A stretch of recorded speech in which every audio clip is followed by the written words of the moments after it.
Hello students, today we are going to start the next part. Earlier in the video we have studied the fluid connective tissue, introduction of blood we have seen, where we have seen the different components present in the blood. Now in this video we are going to see the different components, form components of the blood. So whenever it comes to the form component, then there are three types of form components: RBC, WBC and platelet. Okay, so first of all we will see the RBC, its characteristics, then we will move to the WBC and then the platelet. Okay, so first of all let's just see what is the important points you have to remember about RBC. Okay, so what is the RBC? RBC is the erythrocyte, which is the main or abundant cell present in the blood. So that RBC is going to have a component, that is a pigment, that is known as hemoglobin, and the color of hemoglobin is red, and as it is abundant, so that's why our color of blood is also red. Okay, so how many RBCs are present in the blood? See, it is around 4.5 to 5.5 millions of RBC. Okay, millions of RBC is present in per cubic millimeter. Now what is per cubic millimeter? If you have a vessel that is going to have the length, breadth and width, all of it, okay, length, breadth and width is around 1 millimeter, and in that suppose tube or in that small vessel, if you drop a blood, then what you are going to find that in that component, in that small 1 cubic millimeter length, breadth, width vessel, the blood will be around that blood will constitute around 4.5 to 5.5 millions of RBC.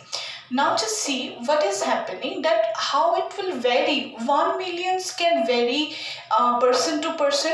See, if it comes to the female, then female will have around 4.5 to 5 millions of RBC per cubic millimeter. And if it comes to male, then it is around 5 to 5.5 millions of RBC will be present in per cubic millimeter.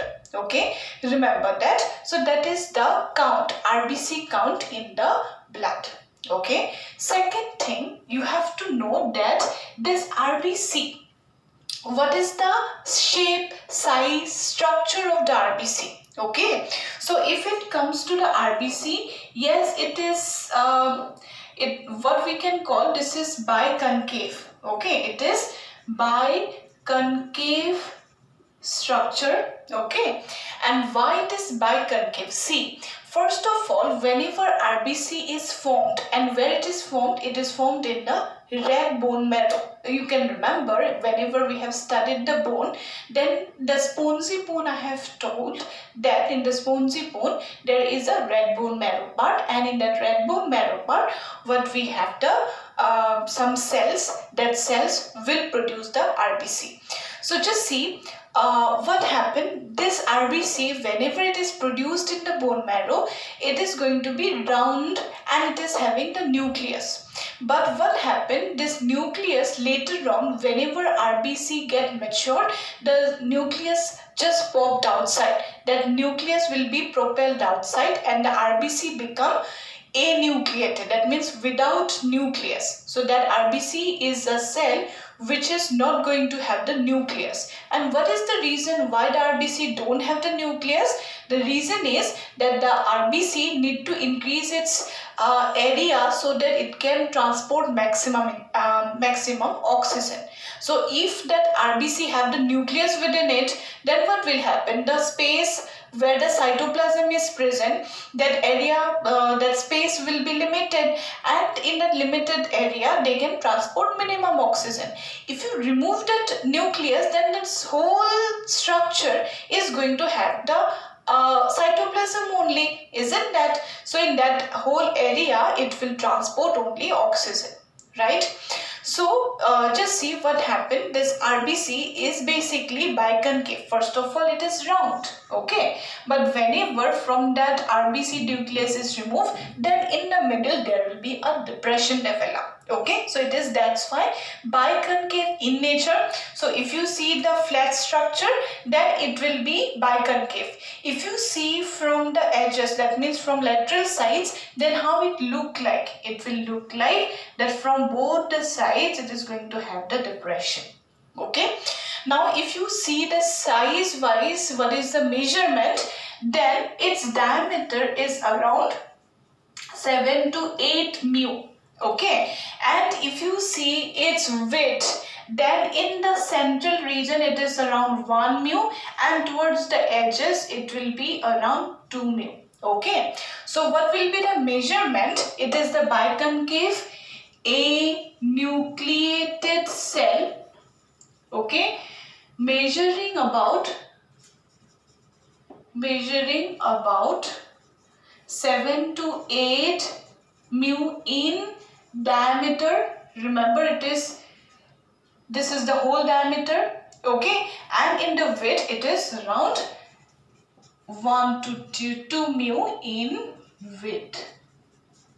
Okay, so that is the structure measurement of the RBC, and that will happen in case of mammal only. Okay, in case of mammal only, the RBC is anucleated and it is oval, and centrally it is going to have a depression, and it is biconcave disc-like structure. But whenever it comes to the other vertebrates like the fishes, amphibia, reptile, as well as in case of ape, they have the nucleated RBC. Okay, remember that. In case of fish, amphibia, reptile and ape. Okay, remember that one also. Fish, amphibia, okay, then reptilia and the ape, they have nucleated round RBC.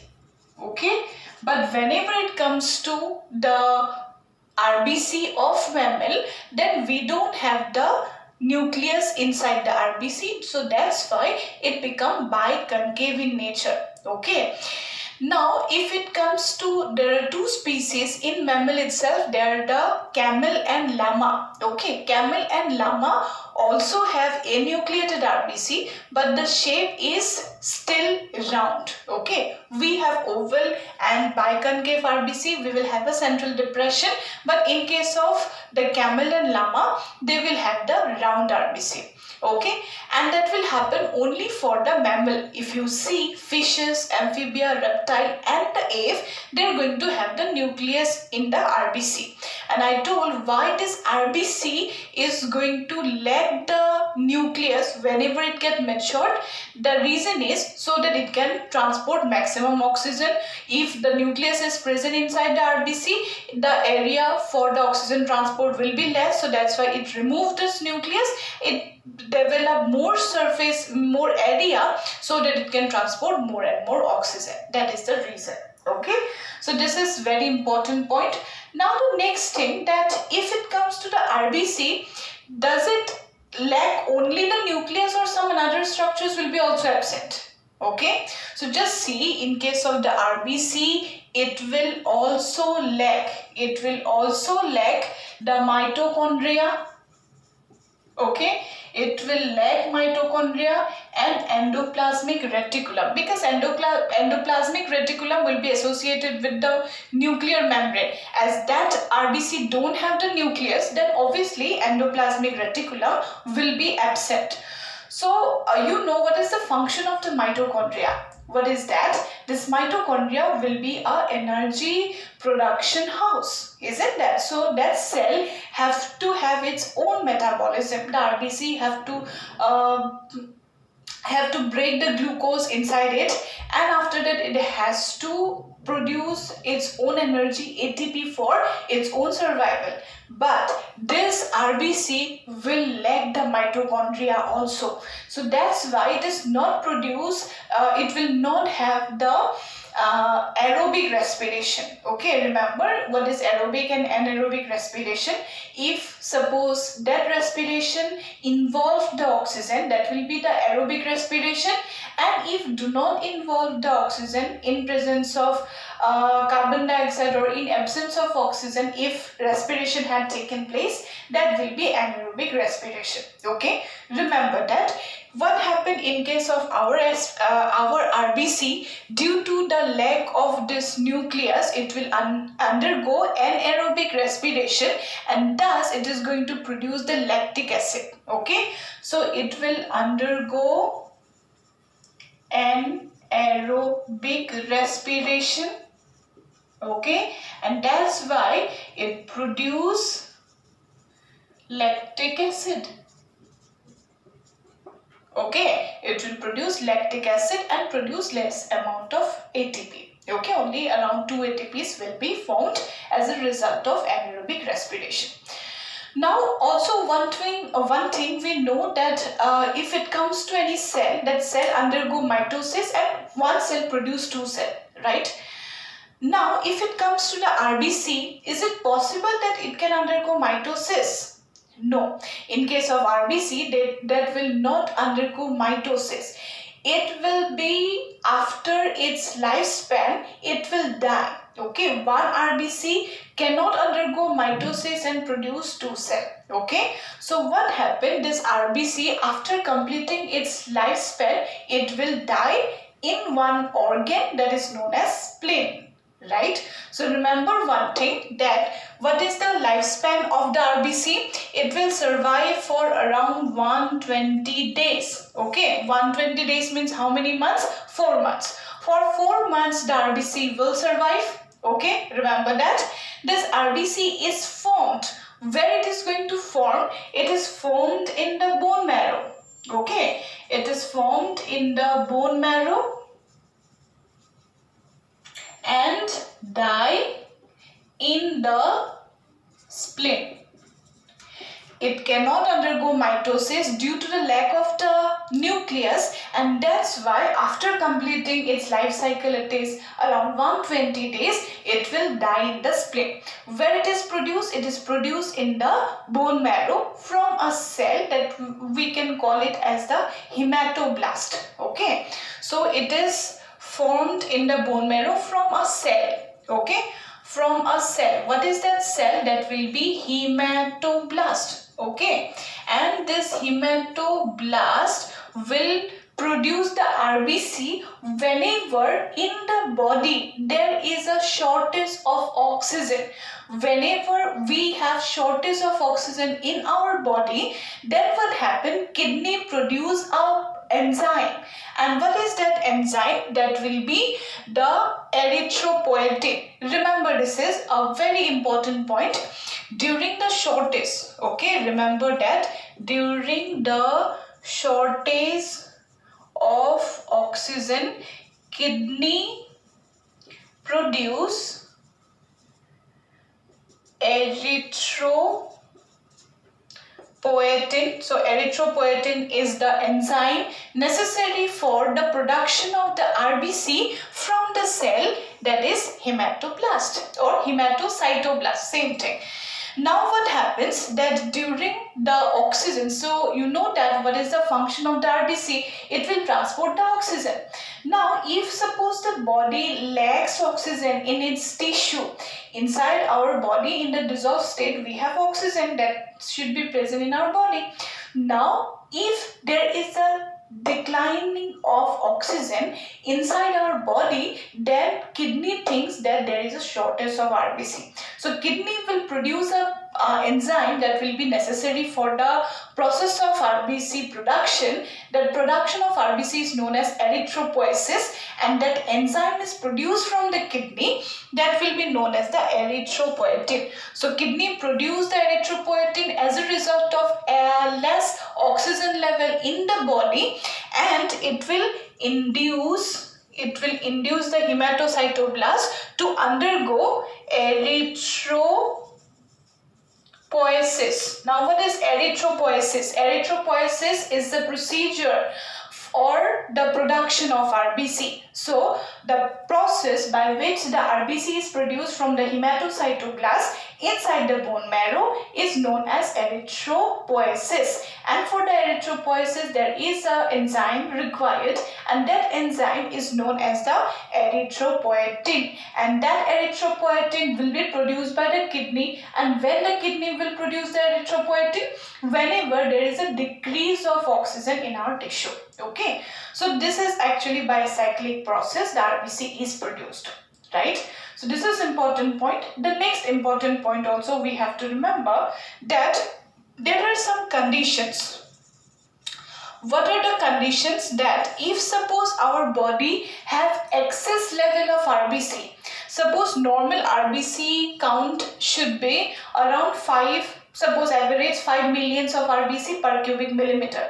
Now if it is increased to suppose 10 or 8 millions per cubic millimeter, then what is that condition? So that condition when the RBC increase, okay, that will be known as polycythemia. Okay, and if in the body the RBC count decreases, then what will happen? That condition will be known as erythrocytopenia. Okay, and if in the RBC hemoglobin is decreased, okay, so there are different things you have to know. If the RBC content rise, that condition is known as polycythemia. If the RBC content decrease, that is known as erythrocytopenia. And if in the RBC, surface of the RBC, if the hemoglobin is decreased, okay, so hemoglobin is decreased from the surface of the RBC, that condition will be known as anemia. Now see, anemia does not mean that that individual have less RBC. It is less hemoglobin, and hemoglobin have to be produced due to the presence of iron content in your body. So there are lots of vitamins are required for the production of hemoglobin.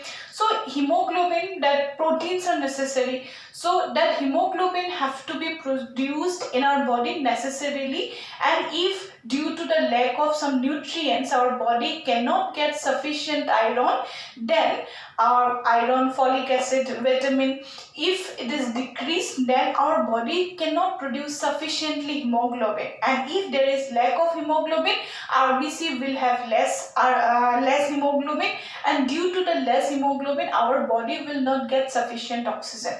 So oxygen transportation will be affected if an individual suffer from anemia. So there are various types of anemia. We have pernicious anemia, lots of anemia, types of anemia we have. We will discuss it later whenever we will study a different chapter.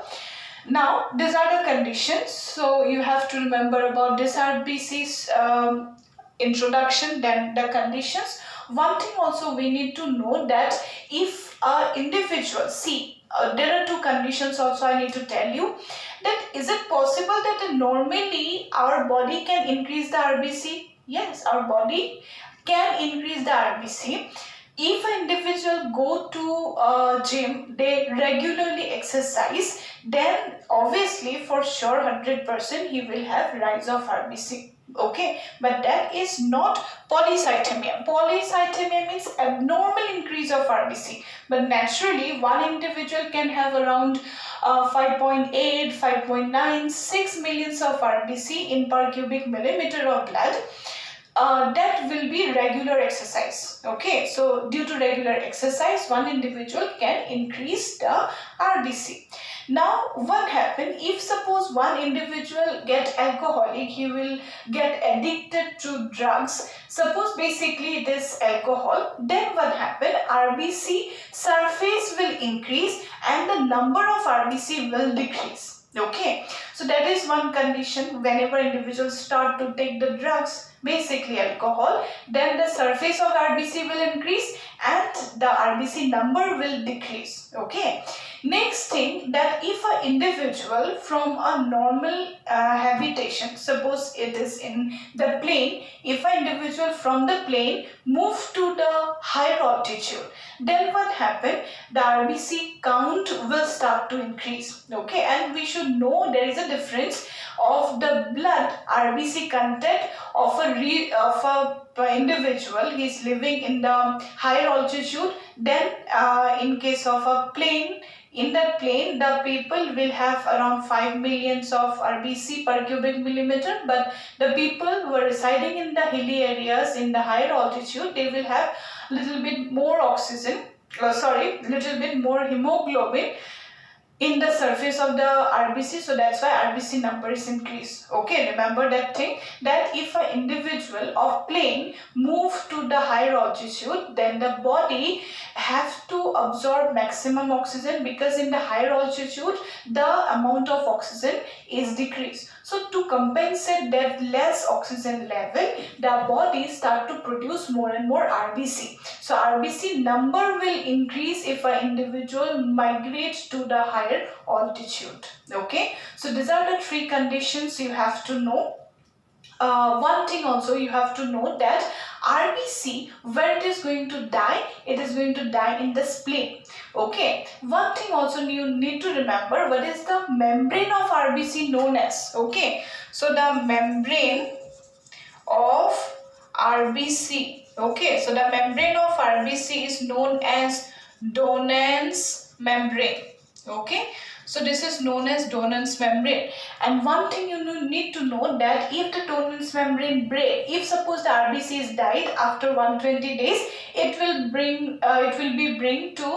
be brought to the spleen, and whenever it will come to the spleen, the RBC will be destroyed. Okay, that means the RBC's membrane, Donan's membrane, will break, and whenever the Donan's membrane will break, then there are two chemicals, pigments actually will be released, that are bilirubin and biliverdin. Okay, you know what is bilirubin and biliverdin, that is produced by the liver, and whenever individual suffers from jaundice, then the yellowish color of the skin and of the whitish part of the eye is because of the high level of bilirubin and biliverdin. And normally also we have little amount of bilirubin and biliverdin due to the destruction of the RBC in the spleen. So that's all about the structure and information you need to know about RBC. That's all about the RBC. In the next video we will see about the WBCs.